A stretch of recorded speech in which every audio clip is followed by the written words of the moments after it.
Assalamu alaikum rahmatullahi wa barakatuhu. Alhamdulillah. So on to something positive tonight. I see because I used that purple marker, it ain't really showing up that good, but it's alhamdulillah, I'm going to read it to everybody anyway. So what we doing is we going over briefly. Like I said, we moving the new Shahada zone slowly but surely. Alhamdulillah. They almost finished with the 9 lessons of Aqidah Tawheed. Unfortunately, man, we can't really put and go over it all because Rajab is coming and we trying to avoid the argumentation, right? So they doing good. The brother who outside of the group that send me they stuff, he doing real good. So what we doing is we're going over the 6 fundamental principles, right? Of course, some people heard of the 3, some people heard of the 4, and some people heard of the 6. But we're going to go over the 6 fundamental principles, and I'm going to read from them just briefly. I'm not going to read all of it because, of course, I had to leave some room for y'all. So when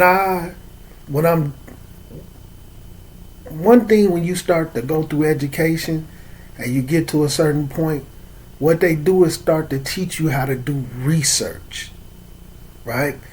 They teach you how to research, and then they also teach you to how to be able to defend the deen, right?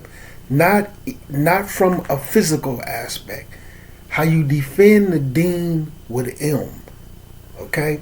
So that's why I tell them, go out, mix and mingle, listen to all the different things that you're going to hear from Muslims, okay? Don't get caught up in this and that right now because y'all new. So this is what's going to happen is you're going to start to develop the tools to defend Quran and Sunnah.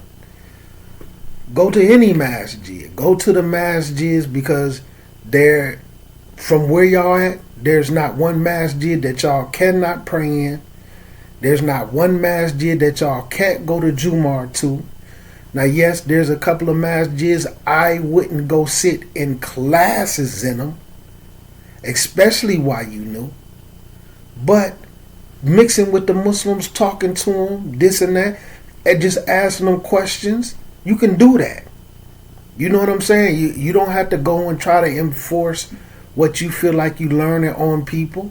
You could just go ask them questions, and then when you coming around here, but at the same time, make friends. You know what I'm saying? We don't want to look at no Muslims as enemies. If they want to take the position that other people is enemies, that's their business. Okay? And we're going to get to why that is. Now, if they're not attacking you and they're not trying to physically do any harm on you, or they not walking up on you pushing their agenda and belief system on you, then, salam alaikum wa alaikum salam. They're not trying to do anything to you. And just vice versa. You don't have to walk up on them trying to push their stuff, what you feel up on them. You understand? So, and then when I also tell you, okay, use your Google, because y'all don't have books right now. So what you're learning is funny, I'm going to say this, but I've been through this. It's kind of Mr. Miyagi-ish and Daniel Son-ish, right? Because you don't know what's happening until you get to a point, then you're able to say, oh. So you're going to learn how to get along with Muslims, 1.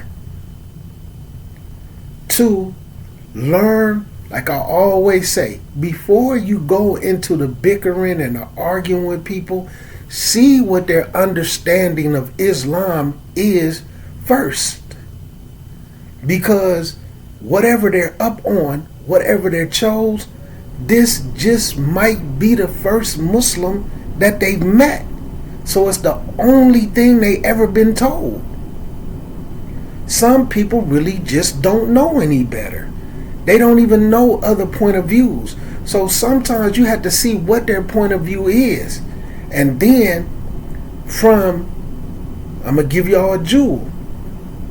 From the deen, where the Rasul was told, had you been harsh with the people, you know what I'm saying? Being harsh with the people would have caused, I'm going to word it this way because I'm bringing it to what we got going on. Being harsh with the people would have brought about a negative effect. They wouldn't have accepted you. They would have turned away from you. So these people who up on a particular misbelief, but see, sometimes it's not a misbelief. Sometimes it's just a difference in thick in a position where you can have a different opinion. Alright? So as you go through and then you get to learn how they understand things and then how they see things, you look for the dalil in what they think. And then you might come across, oh, okay, this is a matter of fiqh. So this is a fiqh issue. Then you can start to learn how to defend your own position and better understand their position. Because you might ask them like, oh, okay, so what book can I read? Where can I go get the information, what you just told me, and read it for myself? They might not know. It might just be what they hear everybody saying. But like I said, you're going to learn to be peaceful with Muslims. Now, there's a time, but we're going to ease into that, inshallah ta'ala. And like right now, while I'm talking to y'all, I'm giving y'all what y'all should be able to get from the 6 fundamental principles. I'm giving y'all some understanding that you will get, inshallah ta'ala, from the 6 fundamental principles. Right? So you're going to learn to be able to get along with Muslims. Be peaceful with Muslims. When it boils down to it, lakum dinakum waliya din. Alright? No slanders, no this. If something go on where you have to speak the truth, then alhamdulillah. Because we're going to be just and we're going to stand up for justice. Right? If somebody's being oppressed, we're going to speak up for the oppressed. This is from our deen. So you're going to learn to do research, right? Because then when going to do research, you're going to find out that there's a lot of batil out there. So you're going to learn how to sift your way through it. Just alhamdulillah, go through the steps. So it's Mr. Miyagi-ish, but just trust the process. Okay? And you're gonna start to see, man, some people just so brainwashed with rhetoric. All they know is hate. But they think it's from the deen. All they know is harshness. Because once they can put you in the category of a label, then they could treat you however they want to treat you. Like your rights as a Muslim is totally violated. Your honor not sacred. Nothing is sacred. Okay? So I'm gonna touch something too, real quick. And it's scary. This is real brief. So I know some people, they was Salafi, alright? Now they're Ashari, And you know, they still my friends. I ain't gonna throw them away. They cool. You know what I'm saying? Y'all just have some beliefs about Allah that I don't agree with. Okay? Just like I have some beliefs about Allah that they don't agree with. Okay? But they cool, but it's just my whole mindset of what I be seeing. The way they going hard with that Ash'ari belief, and it just further confirmed everything that I see happen with people that be on that extreme side, and they don't really be that educated, man. It's just the truth, man, and I understand how it happened. So to see them going that hard, and you know, I done had a couple of conversations with them about why to switch, because unfortunately, I hate to say this, I understand why they did it. One, they got a little bit of education and they figured out, okay, yeah, they up to something. Okay, they ain't know what I thought. They got me running around not knowing what I'm talking about. That happened. Two, I gotta hate everybody. You know what I'm saying? Like not saying that they're girls, but like sometimes with females, if your friend don't like another girl, you automatically can't like that other girl either. Now I'm saying what they said to me. Okay? And this, unfortunately, this is a whole family. I'm not talking about like one person. This is a whole family that done left and went to being Ash'ari. Okay? Alright? And they left the Salafiyah from that harsh side. Whatever words I could use. There's going to be somebody that don't like it, no way. So I talked to him like, what made you jump ship instead of just coming to this side of Salafiyah? One, because they still don't understand what Salafi minhaj mean. They know to say, well, we follow Quran and Sunnah with the understanding of Salaf. Okay, how do you do that? Crickets. What book did you learn to do that from? Crickets. Straight crickets. They can't explain Salafiyah. They tired of having to hate people just because somebody else don't like a person, and everybody they told that they can't like, when they go and look at them, they be like, wait a minute, man, I like this person. Every time. Every time. And the environment. When we go to the masjid, it ain't the crazy looks because we don't have on all black. You know what I'm saying? You know, hey, all of that, man. The people is nice. We had a dinners. There's no arguing. There's no fighting. There's not another masjid that consider theyself to be the exact same. There's no other Ash'ari masjid at this time that's coming by trying to shoot us while we leaving. You know, it ain't no sister sitting up fighting over a dude they not married to because he messing with both of them. It ain't nobody pushing perks in the lobby. This is what they saying, okay? And I get it, but to see the way they absorbing that and sitting in different type of classes that where they're learning implementation from a fixed standpoint, and I'm gonna be honest with y'all, wallahi, and I don't even want to say this, they actually better Muslims. They mannerism is done changed.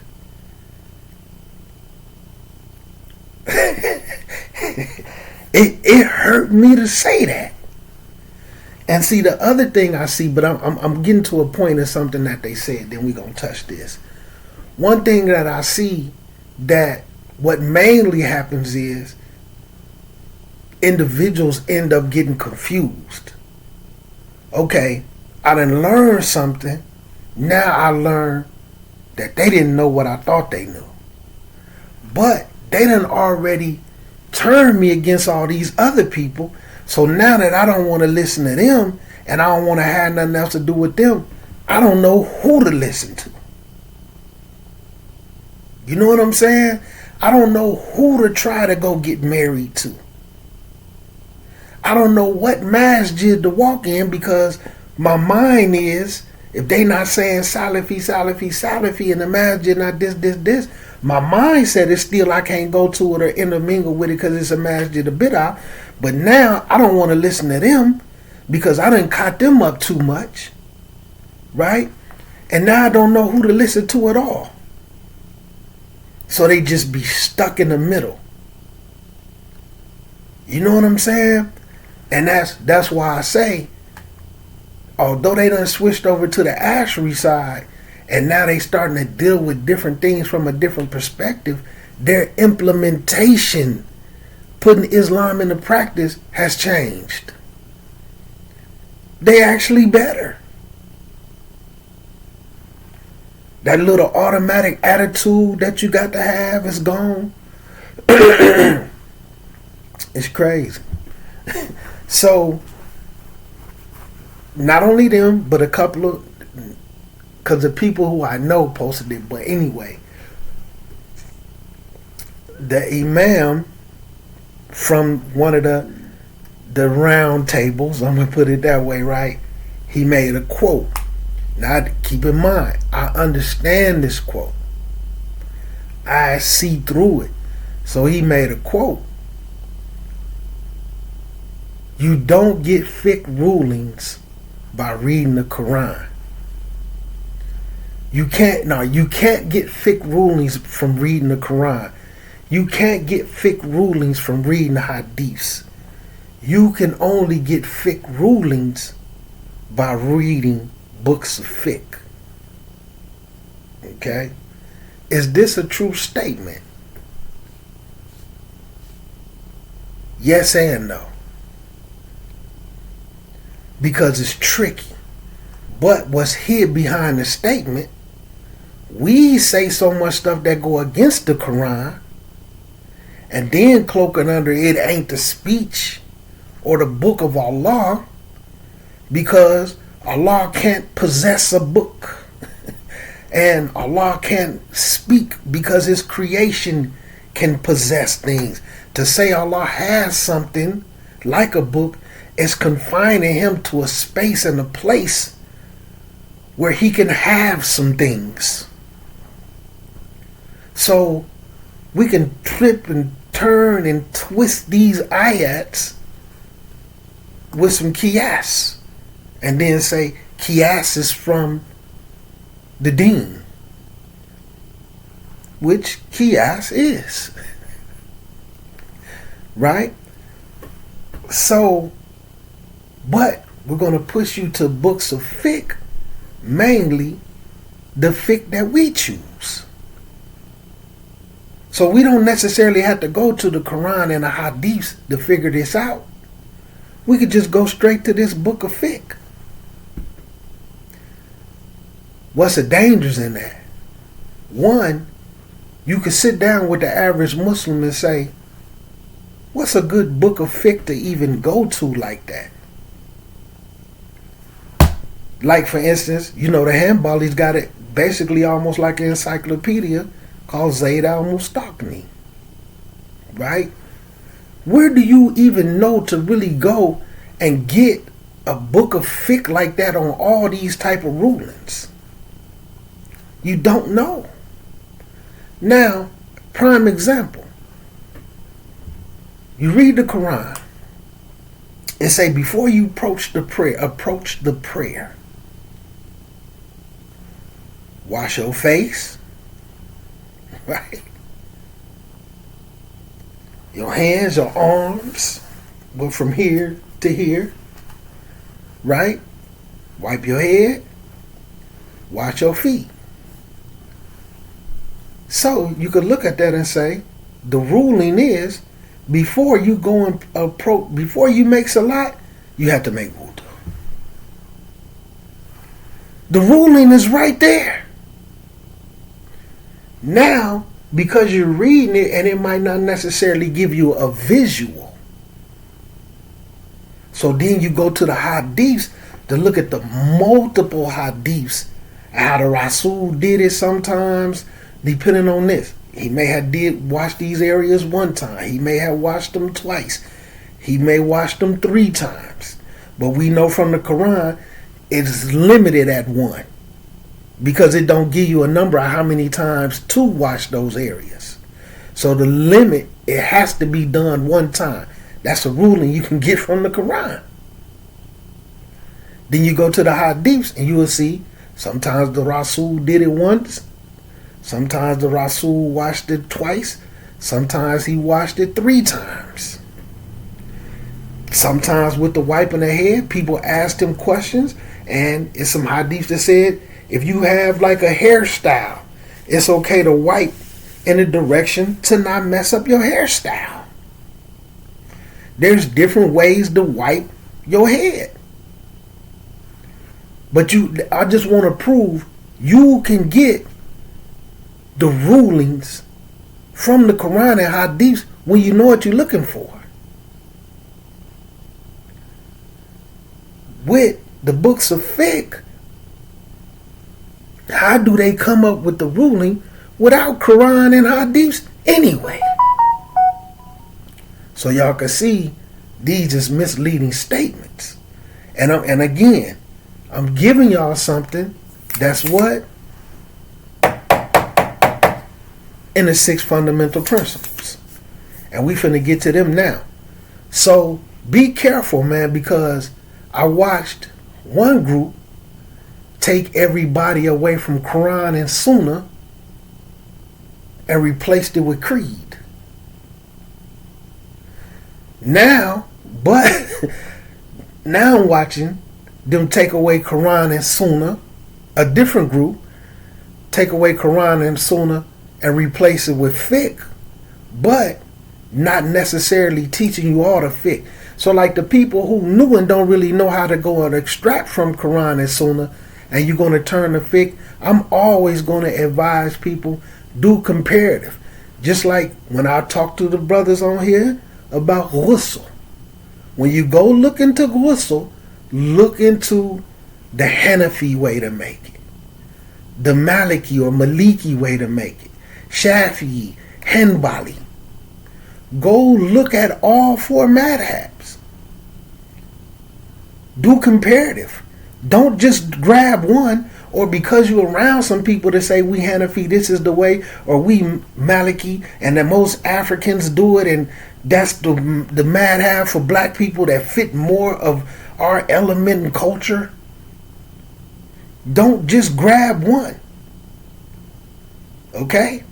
Look at all of them. Now, if you're in a bind and you got to make an action right now, you don't necessarily know what to go, and they show you some dalil that is from a real madhab book, then go with that at that moment. Or if you're extremely doubtful about it, then stay away from it and go with what you already know, and then go look into those actions so the next time that come about, you know what to do. Right? Just to prove one more thing, but all of this is tying into the 6 fundamental principles. Now, by me being a hadith head, y'all know I studied Muwatta Maliki. So what I did was went to pull up Subhanallah, dang. I'm gonna set up there. Hold on. Let me pause. I'm gonna pause the YouTube so I can pull it back up. I don't want it, to get too long. Daqiq. Okay, alhamdulillah. So, with the Malikis, so the Muwatta Imam Malik, right? I had to study that. Alhamdulillah, I gave it away. Got it. The person didn't want it, gave it right back to me. And then some years later, I gave it to somebody else. Only I had to study it for a class. But anyway, not to go into it. And I gave it away for a specific reason. I might order me another one. But anyway, in his book, so keep in mind, I study comparative fiqh on a basic level, right? And learned enough to go and look into the fiqh of how they did it, how all of them did certain things. Enough for me to do some ibadah, right? So, in his book, what they say is, and the Maliki say, some that I talk to, why they chose that. And they say because he was in Medina, he was from Medina, so he knew what the people of Medina was doing, and they was doing what the Prophet was doing. So his madhab is the strongest because he was in the land, he was in the Prophet's city. He was in Prophet Muhammad Sallallahu Alaihi Wasallam city. And you know, he met this one and met that one. So who would know better than him? And when you get the book and stuff, there's some intro and they discuss why he compiled it, who asked him. So, it says how he collected the hadiths based off what the majority of the people was doing at that time. Whether it was weak, this, that, and the third. I'm kind of paraphrasing, but basically so that you get the gist of it. Those was basically the hadiths that he wrote down, basically what was the customs or what most of the people was basically doing in the city. So when I got the book, I went, I'm a hadith guy. Now I was finished with Sahih Bukhari by the time I get to it, so I'm going to look at it different as opposed to if I had never read hadiths. That's why I'm mentioning that. So there's a section in there, and I just pulled it up on my phone, called placing one's hands on the other in prayer. Now this is from his muwatta. This is him collecting the hadiths of what the majority of the people was doing at that time, and him. Hadith. This is one of them. Yahya related to me from Malik that Abd al-Karim ibn al-Mukharik al-Basri said, among things the Prophet Sallallahu Alaihi Wasallam said and did are, as long as you do not feel ashamed, do whatever you wish. So this is something that he said. Keep in mind, things he said and did. The placing of one hand on the other in prayer, i.e. putting the right hand over the left. So this is something that the Rasul said and did. And being quick to break the fast and delaying the meal before dawn, which some people need to know about that. So these is things I could tie to hadiths and Bukhari. But the point is, that's one hadith saying that the Rasul said and did put his right hand over his left in prayer. Why the Malikis in today's time don't do it? And who started it and where did it come from? Next hadith, right? Yahya related to me from Malik, from Abu Hazm ibn Dinar, that Sal ibn Sa'd said, people used to be ordered to place their right hands on their left forearms in the prayer. Abu Hazm added, I know for sure that Sahal traces that back to the Prophet Sallallahu Alaihi Wasallam. Okay? I know for a fact that Sahal tracing this all the way back to Rasulullah sallallahu alaihi wasallam. Why would it be in Imam Malik's book if this is something that ain't supposed to be done? When you understand hadiths, where did this come from? Why do y'all do it? And it's clear in his Muwatta that you was ordered to do this. So when you understand Quran and it says take what the Rasul give you, and then you go to the hadiths and they give you this, but then a person could say to you, you can't get a ruling from reading that Quran. You can't get a ruling from reading those books of hadiths. You got to read right here in this book of fiqh where it says put your hands by your side when you make salah, because that's the Maliki way. Even when Imam Malik put in his Muwatta, not only did the people do it, not only did the Rasul did it, but the people was ordered to do it. And I'm putting that in to show the trickery in, once they can get people to put those books down, and then they could take bits and pieces and twist it up and get you to take what they want you to take from it. Will you become what? A follower of them. So, 6 fundamental principles. And we're going to be real quick. And I'm going to just touch a little bit of it, inshallah. Inshallah. So that y'all can see with the 6 fundamental principles. So your first fundamental principles is, this is the first fundamental principle: making the religion sincerely for Allah alone. That's self-explanatory. You know, falahi, be up on your feet, bilillah. You know what I'm saying? Now, I'll touch a few things. I know some brothers, several, that accepted Islam because they came across a Muslim female that they liked, that was giving them some rhythm. So they accepted Islam for these sisters.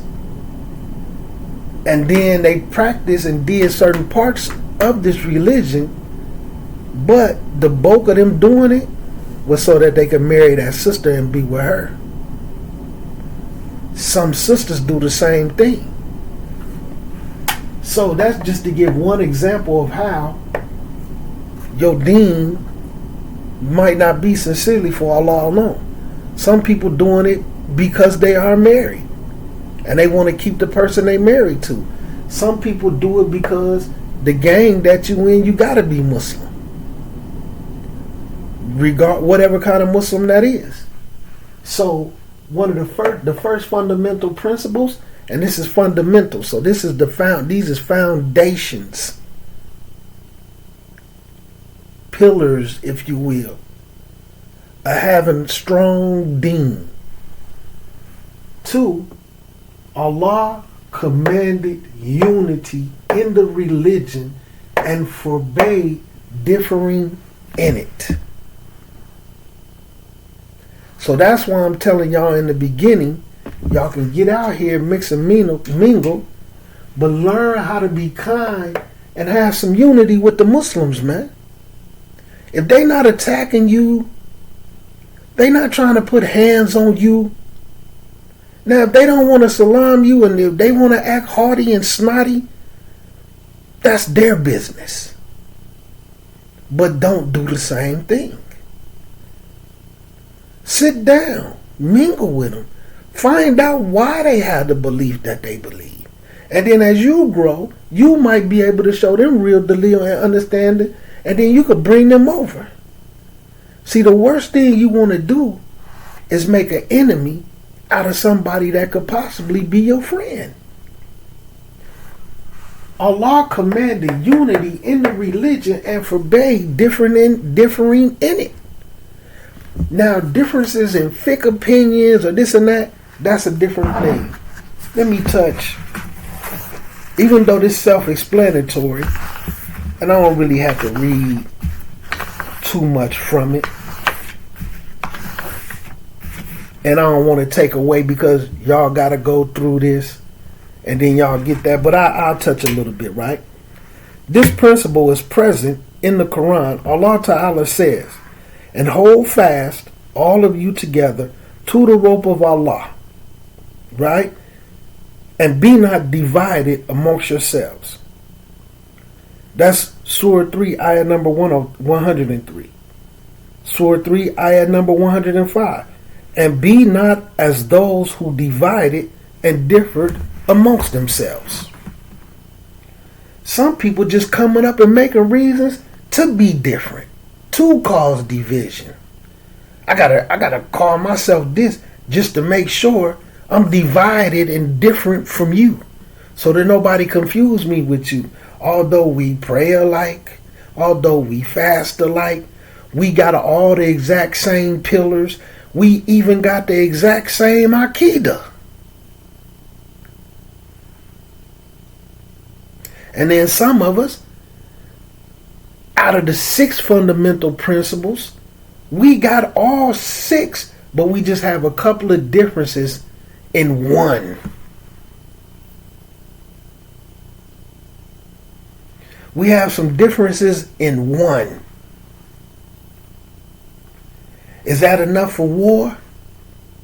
Is that enough for fighting and bickering? Is that enough for if I see you walking down the street in some turmoil and some hardship and I don't aid you? No, it's not. So that's just a little bit of Dalil from it, right? One more. Surah number 6, ayah number 109.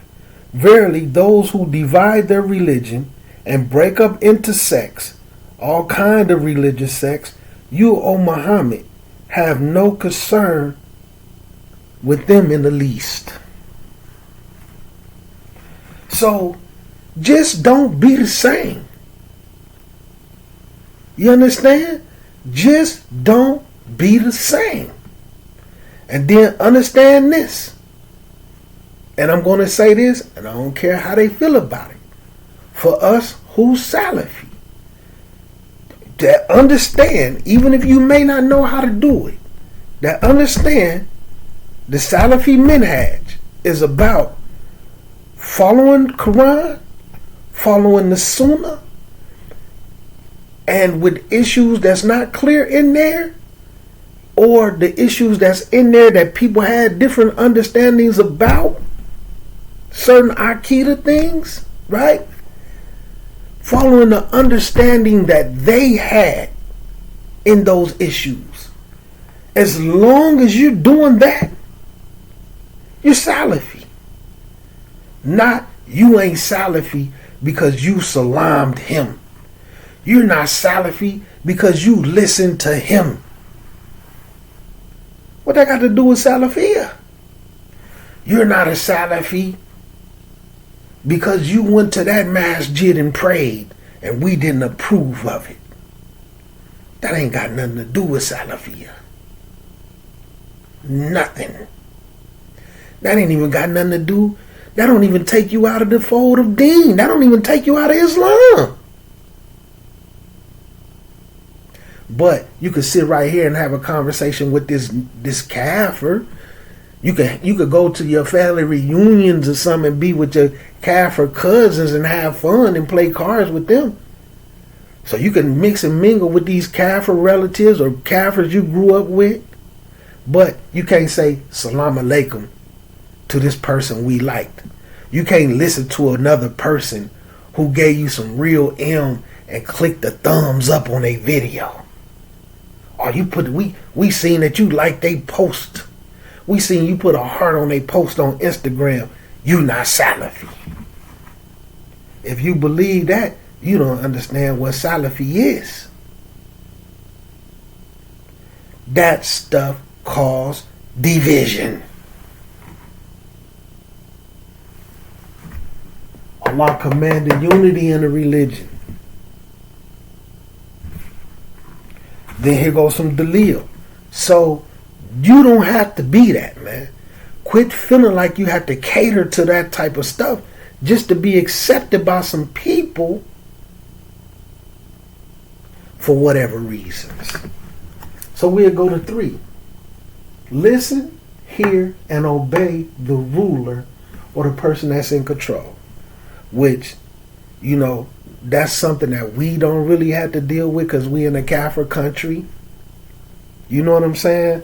For like those who feel away and they overthrow countries but there is some principles that you can take from that and apply to your life, But that's you know what I'm saying? And I'll read some of the principle.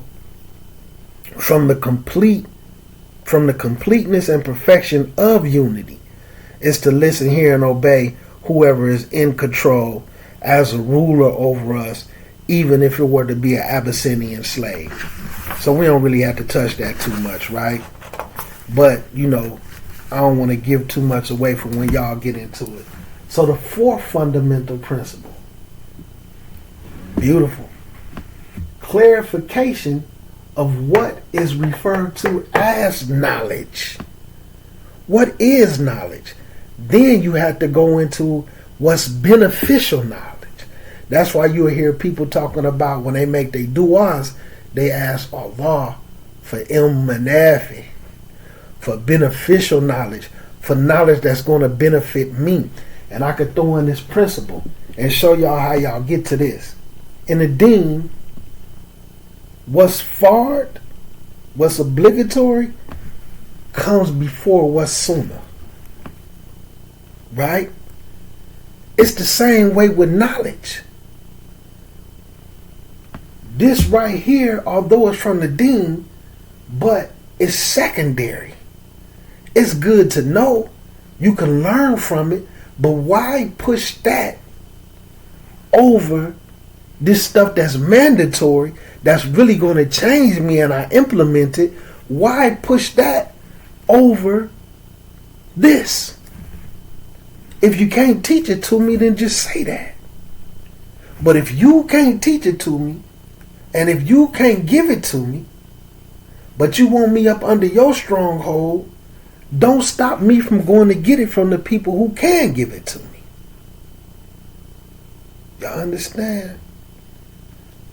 Because yes, this is knowledge, but at this point in time, it may not be beneficial knowledge for me. I.e., case in point, when it comes to salat, you have 9 conditions, you have 8 invalidators, you have 14 pillars, then you have 8 wajibats, 8 obligatory movements, then you have 16 sunnahs. Now, this is, the scholars this is kind of a way to rectify the differences between the 4 madhabs and how they pray. And when you understand, some see sunnah, they don't all agree on exactly what the sunnah is. Okay? So this is a way to rectify, to stop the fighting. Then you understand your pillars. What's going to be considered a pillar of fard? These is things that's pointed out in the Quran. These was commanded in here. So this is why they say. But anyway, what make knowing these so important? Because it determines on how you make your 2 rakats for forgetfulness. You might forget this, a pillar, and then try to do 2 rakats for forgetfulness, and it's not going to work. Not when it comes to a pillar. Okay? For a sunnah, maybe. Okay? But we're not going to make this about that. I'm going to leave that in the air. But then even before you get into your prayer, you may violate one of the conditions. Then turn around. You might violate a condition before you get into the prayer or invalidate it. and before you get into the prayer and while you in it. And then try to do 2 rakats for forgetfulness when you done invalidate some prayers, you got to make that over. You got to fix that action. So that's why you got to know what's knowledge. So this right here could be beneficial. This is something you have to have together. But instead of busying you with this and making sure you fully understand it before you walk away from me, I want to sit around and talk to you about something about who you need to hate. You know what I'm saying? Which madhab is the best? Why this scholar don't like that scholar? You know what I'm saying? Which some of that stuff is cool to know. There's some conversation pieces. But what's one of the first things you're going to be judged on when you make salah? This masjid said this, that person taught over there, you need to hate him. We can't like this person and that person. And y'all don't even have none of that together. Beneficial knowledge. So when you have a clarification of what knowledge actually is, so you need to know, part of that is, who exactly are the scholars? And see, that's why sometimes when I sit with some people and we doing a class, they get offended because it'll let me know how aware of the fundamental principles they are. I say to them, can you name 4 scholars? Or who's your favorite scholar? And what exactly do you learn from them? And y'all be amazed. It ain't no knock, it ain't no diss. But some people can't even name one. But one of the fundamental principles is you need to know who the scholars are. And if they really that, or is they just labeling themselves that in a certain type of way, and you so new to the deen, you just don't know no better. And what exactly is fiqh? Understanding it. Because let me tell y'all something. Allah Azza wa Jal said in Quran Al-Kareem, I perfected this religion. Okay? Rasulullah sallallahu alaihi wasallam is made clear. You relayed this message perfectly. So they had Quran and Sunnah. Where did they fiqh come from? Huh?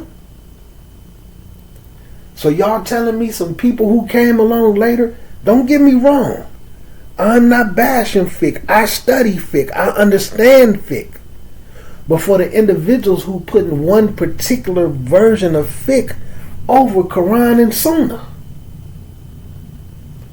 where that's why I say you'll hear some people say there's 2 kinds of fiqh.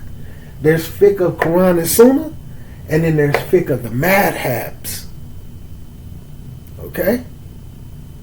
Alright? So you need to know exactly what exactly is fiqh. And then you need to know who is the fuqaha, who is the scholars of fiqh. And is they just a scholar of, like they'll say, he's a scholar of fiqh, but then you look at him and say, oh, you a scholar of fiqh? Like, you know all the madhabs? No, I just know Hanafi. Okay, you a scholar of Hanafi fiqh then. You're a scholar of Maliki fiqh. Because one thing that you will see, the way the deen is, it's broken down into sciences. So you can be strong in Hanafi fiqh, but you might be weak in hadiths. You might be weak in Shafi'i fiqh. Shafi'i fiqh position may be more in accordance with Quran and Sunnah than what your position that came from the Hanafi fiqh. You can't take that personality and that love and the group that you hang with is a Hanafi group. Our masjid is a Hanafi masjid. Yes, they have Hanafi masjids. We have a Hanafi Tablighi Jamaat masjid here. And when you hit them with Quran and Sunnah, undoubtedly, they reject it and say, well, that ain't in our madhab. We follow Hanafi fiqh. Because they so tied into that nationality, because they family, they was brought up on it. This is a Hanafi masjid. When the masjid split and they went over there, people wasn't able to go because they wasn't doing things in accordance with the Hanafi madhab. They was even coming trying to tell us the masjid wasn't permissible. Man, make your religion sincerely for Allah Azza wa Jal, man. If Quran and Sunnah say this, then take it. If Quran and Sunnah makes it clear that you place your right hand over your left hand, where even though the one that they recorded in the Muwatta, it doesn't necessarily say if it's above your chest, above your navel or below it. But Bukhari and them does. Okay? They just left it in the air. So you need to know who the fuqaha is, because a scholar of hadith can be weak in Sharia. Not weak as in they don't know nothing. They're just not like a scholar of it. They have some knowledge of it. You understand? Just like an English teacher may have some basic understanding of science in case they had to substitute, but it's some things about science where they weak in that area. So a person may be like, oh, well, he's a scholar of fiqh. But then you ask him something from the Maliki fiqh and he don't know nothing about it. I thought you was a scholar of fiqh. No, I'm a scholar of Hanbali fiqh. So anyway, you need to know who the fuqaha is. You need to know who you can turn to. Just like how I told y'all about that book, 40 Recommendations for a Muslim Home. They tear it down because Sheikh Munajid wrote the book. But they use Islamic Q&A, which is Sheikh Munajid's website. Huh? But they use Islamic Q&A. Sheikh Munajid ain't no good, but when they get stuck, they go to Islamic Q&A with the quickness. Okay? Some people just don't want other people knowing more than them. Like I read the other day, man, compete in seeking forgiveness from Allah Azza wa Jal, man. You understand? Compete in those things. Race to Jannah, man. So, 5, extremely important. Differentiating between friends of Allah and His enemies, hypocrites and criminals, which I guess I could touch a little bit. So we'll touch 4. This is a great principle, and it is the clarification of what is intended by knowledge. Is it the Shari, legislated knowledge, which is based upon the Book of Allah and the Sunnah of His Messenger, sallallahu alaihi wasallam? This is what? The beneficial knowledge. Like I was telling y'all, there's knowledge that might not necessarily be beneficial. As regards knowledge of the dunya, right? And I'm going to leave that for y'all. I'll touch one of the Quran ayahs in here. Allah, falsehood cannot come to it from before it or behind it or sent down by the all-wise, worthy of all praise. That's Surah number 41, ayah number 42. Falsehood cannot come to it from before or behind it. Right? Another ayah. Allah Ta'ala said, it is only those who have knowledge amongst His slaves that fear Allah. So you want beneficial knowledge, ilm nafi. These is fundamental principles, man. Differentiating between friends of Allah and his enemies. Not sitting around trying to, like the Sufis, and I'm not going to do that because Rajab is a day away.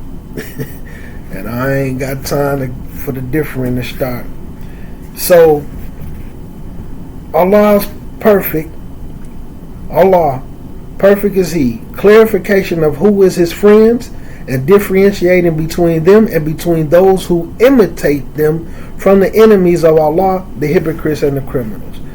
Yes, this is a great principle, and it is the differentiating between the friends of Allah and the friends of Shaitan.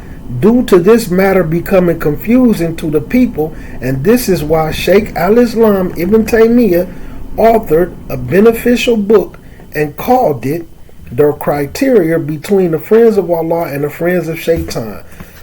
Allah the Most High said, no doubt, verily, the friends of Allah, parentheses, those who believe in the oneness of Allah and fear Allah much, abstain from all kinds of sins and evil deeds which He has forbidden, and love Allah much, parentheses again, perform, we're saying as love Allah much means perform all kinds of good deeds which He has ordained.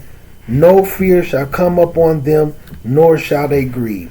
So this is something where they consider someone a friend of Allah as opposed to being an enemy of Allah. So this is from when they're saying hypocrites and criminals, mujrimun. This is letting you know these can also be Muslims. Are they doing things? Are they being? Because there's a hadith where the Rasul say anybody who deceives us, be deceptive with us, is not from us. Not saying they not Muslim, but they not from Ahlul Sunnah, Ahlul Hadith. They not from this one group on the saved sect. So that's why sometimes you got to look for the type of deception that's real deceptive. All right? It's from the fundamental principles. Because some people can be an enemy to this deen. Before you know it, you got people making du'as at graves, saying things about Allah that you shouldn't, no matter what group you belong to, fake teaching and all type of stuff. So number 6, refuting the doubt Shaitan has placed in the abandonment of the Quran and Sunnah and in following differing, conflicting views and opinions. We supposed to put the Quran and Sunnah down and pick up conflicting views and opinions? And Quran and Sunnah is not understood except by qualified people. Let's look at a little explanation of that, right? This is the last principle, and it is very important. And it is that they say we do not know the meaning of the book and the Sunnah, and it is not possible for us to know it. I.e., you can't learn what we need to learn from reading the Quran. You can't learn what we need to learn from reading hadiths. You can only learn what we need to learn from reading the books of fiqh. Know it, no one knows it except the senior scholars. So it is said to them, in the Quran there are things that are very clear.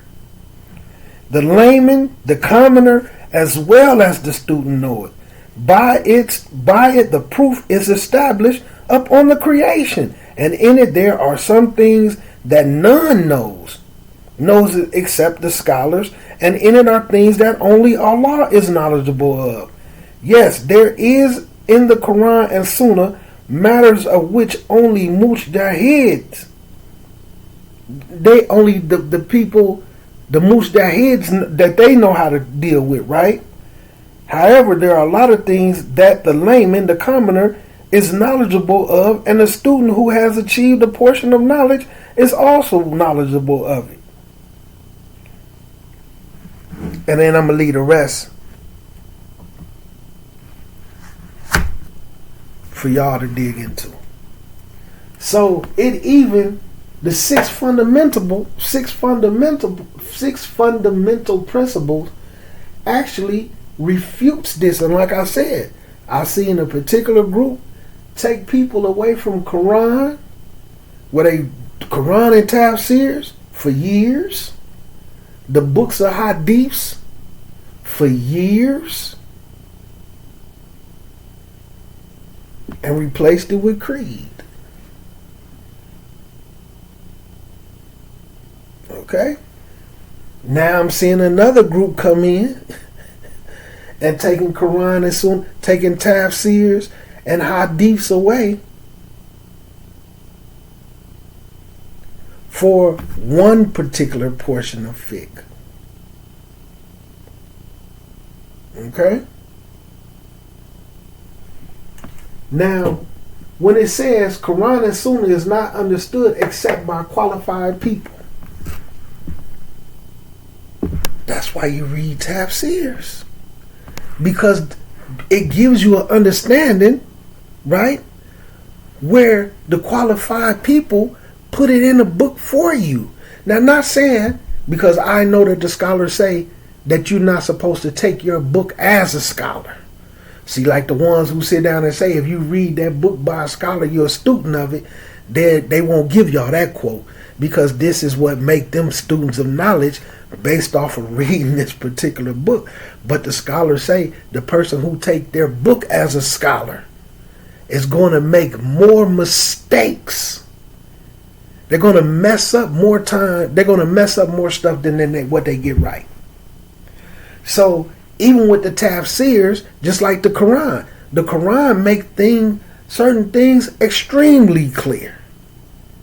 Yes, there is certain things that you need to look into and go to a scholar about, but you need to know who those scholars are. Okay? You need to know who that fuqaha is. Especially in this day and time. Because like I said, they got Deobandi scholars. They got Shiite scholars. But they only scholars in their particular what they deal with. You got Ash'ari scholars. Okay?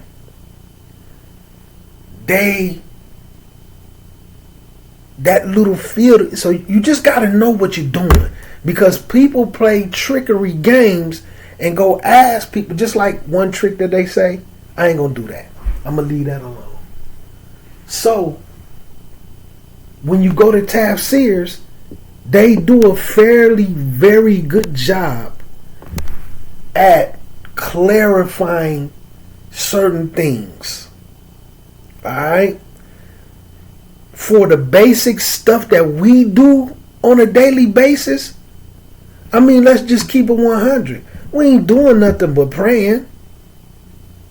We ain't doing nothing but fasting. You know what I'm saying? It ain't like we got certain things going on where we got to deal with these complicated issues. Like some cases, yeah, you may have those type of things.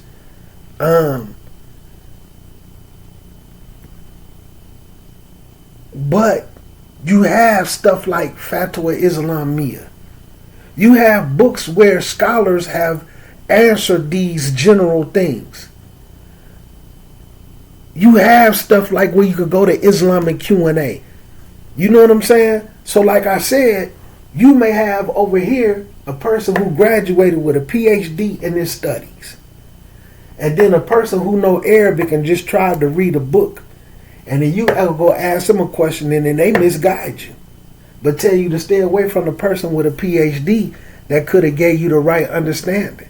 Or possibly could have called the right scholar who was a specialist in that field and got an answer for you.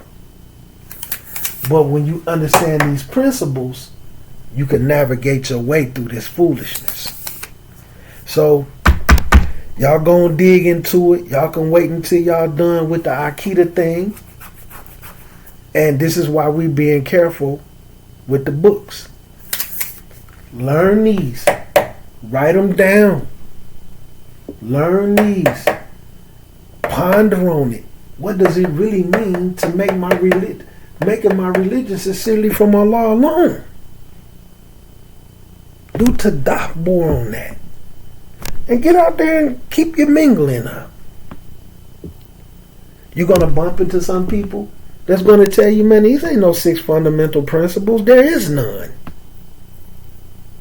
Yeah. Some might say that's Wahhabi Salafi stuff. Okay. We don't do that Wahhabi Salafi stuff. Oh man, that's some Hanbali crap. But get out there and see what's said. But ask them that, man. When Allah commanded unity in the religion and forbade different in it, how do y'all go about implementing that? How do you pick and choose and decide which Muslims you hate and which ones is worthy of your salams or not? How do y'all go about that? You understand? But then as you read the book, and the beauty of it is, although y'all can't get into the Arabic yet, I'll put this up to just show the people, because people always be having something to say. All the Arabic is in it as well as the English. So y'all get to it. Y'all do what y'all got to do. And then we're going to play first 48 with this. So the question is going to be, boom. Now, I'm going to give y'all an example of first 48. So this is going to start to teach y'all how to get into your hadiths. Right? You go to a masjid. In this masjid, you have Malikis, Hanafis, Shafi, Hanbalis, right? Asharis, right? Deobandi Tabligis, and you have some Shiites. Now I'm mentioning this because, and then you have Wardeen, and then you may have a Salafi or two on the opposite side of the fence. And you're in this masjid, and you come in and you in the wudu room, and now 4 people start to come at you about wudu. How do you keep unity within this group and get to the bottom of the situation and figure out what to do? Your question might be answered like that, because now you got a critical think to implement these 6 fundamental principles. Me, first thing I'm going to do, I'm going to listen to all of them, right? I'm not going to ask them what's their minhaj. I'm not going to say, is you a Shiite, is you a Shia? I'm not going to ask them their madhab. I'm not going to do none of that. Then I'm going to say, okay, alhamdulillah, can one of y'all show me that from the Quran and hadiths? And then when I start to hear the one, oh, well, you don't need Quran for that. Wudu ain't in the Quran. Which you will hear people say, there is no wudu in the Quran. That's that hadith stuff. That's that Wahhabi. That's this, that, and the third. Then I'm going to say, oh, okay, alhamdulillah. Well, let me go with what I was already taught. I appreciate y'all, but let me go with what I was already taught until y'all could come show me something from the Quran and hadiths. And then you sticking within the confines of your 6 fundamental principles. You keeping your unity.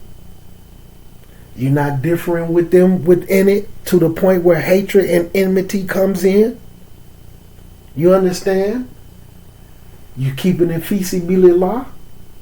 And then you can see a little bit of the clarification of where they at with the scholars.